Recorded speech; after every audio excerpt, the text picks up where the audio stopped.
అందరికీ నమస్కారం. ఒంగోలు నగరంలో శాటిలైట్ వర్సెస్ యూట్యూబ్.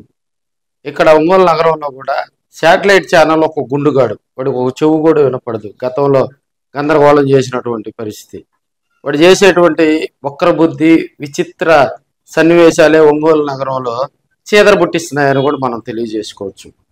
ఒక వార్తకు సంబంధించి, ఒక న్యూస్ కవరేజీకి సంబంధించి వెళ్తే అక్కడ వాళ్ళు ఏదన్నా ఇస్తే తీసుకోవాలి, కానీ డిమాండ్ చేయటం అంటే ఈడు శాడిస్టం ఎలా తయారైందంటే పక్కన వాళ్ళని ఇబ్బందులకు గురి చేస్తూ గందరగోళాలు సృష్టించడం. అదేవిధంగా ఒంగోలు చుట్టుపక్కలలో ఏదైనా ఒక భారీ ప్రోగ్రాం జరిగినా కూడా ఆ ప్రోగ్రాంకి వెళ్ళి మిగతా ఛానల్స్ చిన్న చూపు చూడటం. అంటే ఇది కొత్త సంస్కృతి, గతంలో ఇప్పుడు లేదు.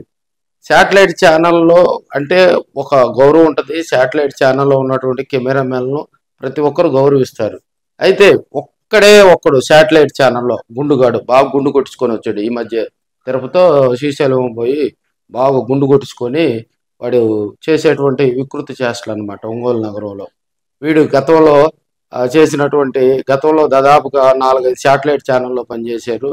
ఇతని చేష్టాలు చూసి గతంలో ఒక 3-4 శాటిలైట్ ఛానల్ అటు తిరిగాడు, ఇటు తిరిగాడు వచ్చాడు. వీడు ఏం చేస్తాడయ్యా అంటే శాటిలైట్కు దాదాపుగా శాటిలైట్ కెమెరామెన్లను శాసించే విధంగా కూడా వీడు మానిటరింగ్ చేస్తాడనమాట. ఎవరికన్నా ఒక విజువల్కు సంబంధించి కానీ, ఒక వార్తకు సంబంధించి వీడు ప్యాకేజీలు మాట్లాడటం.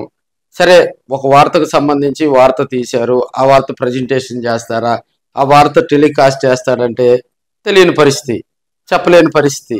అక్కడ గందరగోళాలు ఏర్పడతా ఉన్నాయి. అదేవిధంగా ఈ శాటిలైట్ కెమెరామెన్కి ఒక 2-3 యూట్యూబ్ ఛానల్స్ ఉన్నాయి. ఒక వార్తని తీసేది ఆ శాటిలైట్ ఛానల్లో వేస్తారా లేదా అనేది సస్పెన్స్. సో వాడేం చేస్తాడంటే ఆ యూట్యూబ్ ఛానల్ వేసేదని వాడికి లింక్ పంపించడం.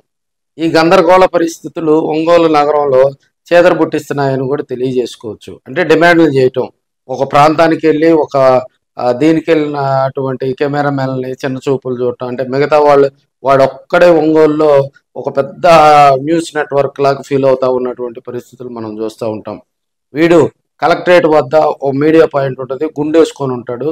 మీరు కూడా చూడండి, ఎందుకంటే ఒంగోలు నగరం చాలా విశాలమైనది.